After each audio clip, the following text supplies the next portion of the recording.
I'm Chris Dew. And I'm Kylie Hogrefe, and this is WSBN News. Our top story is about the renovation of Wauwatosa Lifeline, North Avenue. We sent a group of East students to investigate the plans and how they will affect the community in years to come. North Avenue is one of Wauwatosa's main commercial and community centers. However, many see it as a thoroughfare rather than a destination. The East Tosa North Avenue planning project hopes to change this mindset. Marty Schunkert, a city planner hired by Wauwatosa for the project, created a plan for a revitalization of North Avenue based on feedback collected from residents. The main fundamental goal is to make North Avenue a stronger business district. That is a business district that brings people to it, that generates more business for the businesses that are along it, and that cements the tie between the business district and the neighborhoods around it.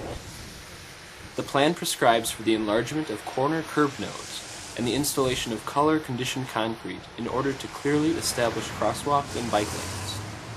To enhance traffic flow, the new plan eliminates much of the existing weaving lane pattern and calls for the installation of medians to facilitate safer pedestrian crossing. Four-way stop signs will be installed at North Avenue's 64th and 72nd Street intersections as a trial to observe their effect on pedestrian and traffic flow. Existing public parking areas will be transformed into more flexible spaces that, while still functional as parking areas, may be converted into public squares for special events. In order to create a distinct environment, the plan calls for the construction of markers and branded displays throughout the North Avenue district. Nancy Welsh, Director of Community Development for the City of Wauwatosa, commissioned Schuckert to create the proposal and organize meetings with Wauwatosa citizens in order to form a rejuvenated North Avenue around the needs of the community. One of the things I like about the plan is the way he's really focused in on really making it a truly pedestrian-friendly district, something that people will like to go walk to, and also his emphasis on the connections with bicycles so that we can have a really great neighborhood street that people will want to come and use. The plan calls for the creation of 4 discrete, walkable segments along the avenue. Part of that identification is organizational, so we suggest that each of these 4-block segments and 4 blocks, 2 blocks on a side from the center, really corresponds to a walkable area for most people. We interviewed North Avenue business owners in order to discover their reactions to the proposal. I just hope that we can draw more businesses that will be very user-friendly and more neighborhood-friendly. What I like is the increase in removing the bulge outs in the street.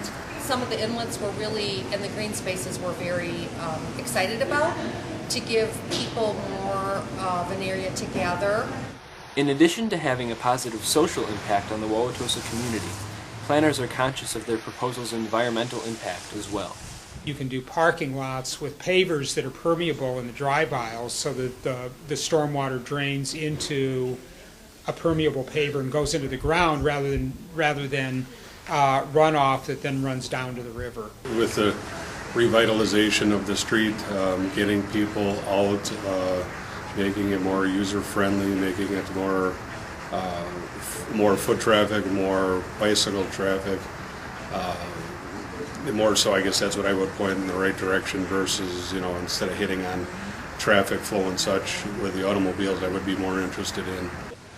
Because North Avenue is frequented by students, we were curious. How would the new North Avenue benefit Wauwatosa's youth? I think anything that can attract younger people is good. It's friendly to students because students will tend to be pedestrians, and it makes it a better place for pedestrians. The ideas of modifying the Wauwatosa North intersection make it safer and easier to walk from Longfellow to North Avenue. That's about as friendly as it gets. During a time of economic recovery, how will such a proposal be financed? Alderman Bobby Pantuso explains. So we'd have to look at the capital budget as far as how it relates to what we were going to spend anyway. Were we going to redo a part of North Avenue, and now we can just take that money and just roll it into the plan because it calls for redoing North Avenue. I'm not going to write a check for $5.2 million tomorrow, it's going to be spread out over such a long period of time that makes it a lot easier to swallow. It's kind of like buying a house. You don't come up with $350,000 to buy a house in one day. You're spreading that over 15 or 30 years, and so that makes it a lot easier. The North Avenue proposal aims to transition the street from a byway into one of the city's most desirable locations. Many students have taken charity giving to the next level. A group of Tosa West students decided to go the extra mile and donate their hair to Locks of Love. Locks of Love is an organization created to benefit patients of alopecia, a disease that causes loss of hair. At the event, David Cook, a student at Tosa West, spoke about his experience with alopecia. It's just mainly a hair loss disease. There's two types of, I guess you'd say alopecia. It's totalis and universalis. Totalis is where you have hair, some spots, and can grow back. Universalis is where you don't have hair anywhere.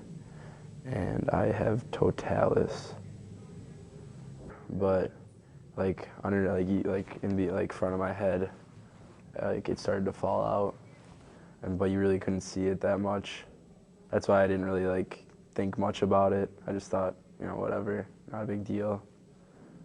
But then it started to fall more and more, on the side of my head and then on the back. And then I could take my hand and go through my hair and just chunks of hair would come out. On January 12th, Wauwatosa West students and faculty gathered in the school gym in order to attend an assembly dedicated to Locks of Love, during which those who decided to participate donated their hair to the cause. Donators shared emotions ranging from calm and determined to scared. I'm so scared. I didn't think it would be this scary because it's just hair and it'll grow back fast, but I'm scared. I'm really scared to do Locks of Love. I've never done it before. I'm doing Locks of Love because I'm basically sitting on my hair right now, and so I figure it's time for a change for senior year.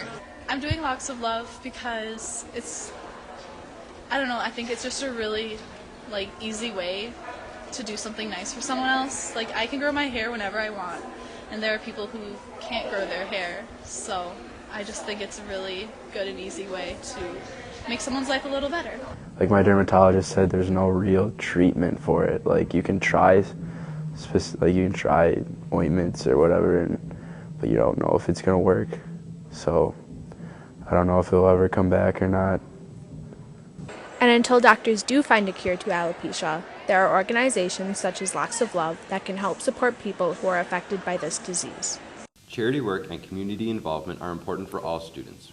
At West, a group of juniors are preparing for a 4th consecutive trip to nationals. Students in this class are studying about the United States government and the principles of the Constitution. A.P.P.S.E is a competition class that individuals must try out to be part of at Wauwatosa West. I think that A.P.P.S.E really makes kids think on a higher level compared to other classes that they have to take. I honestly think it's one of the best classes that we have in our school district, period. This class is offered to the juniors at Wauwatosa West. It just sounds like a really good class to take. I didn't totally understand what it was about, but once I got into the class, I loved it. I always was interested in history. It was always one of my favorite subjects, and I knew just the competition and the chance to go to DC and stuff, so I thought it would be a good opportunity. This class is taught nationwide, and each state sends one school to the national competition in DC. To qualify, the team must win state. This class teaches students important lifelong skills such as public speaking, reading, writing, and research skills, which they can take with them throughout the years. Even if I don't like someone or don't get along the best with them, I know I have to work with them, and I think that will help me in my life as well. Emily Rosnowski and Quinn Feller also said that A.P.P.S.E had helped shape their views on what they want in life. Just completely changed my outlook on what my careers might be in the future. Before I came into A.P.P.S.E, I was thinking about majoring in theater in college and doing things like that, but then after it just totally turned my whole mindset around. It's no, I need to be a lawyer, I need to sit on the Supreme Court one day and do things like that. A.P.P.S.E alumni David Borman said, "After taking A.P.P.S.E, I am now in college studying political science and plan on working in public office." A.P.P.S.E is not an easy class, but due to the hard work, the students go through a noticeable transformation.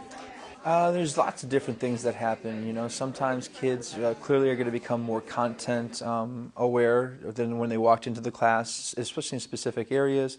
They'll learn cases that they never knew before. You got kids who come in to the class that don't necessarily have a lot of confidence in speaking publicly.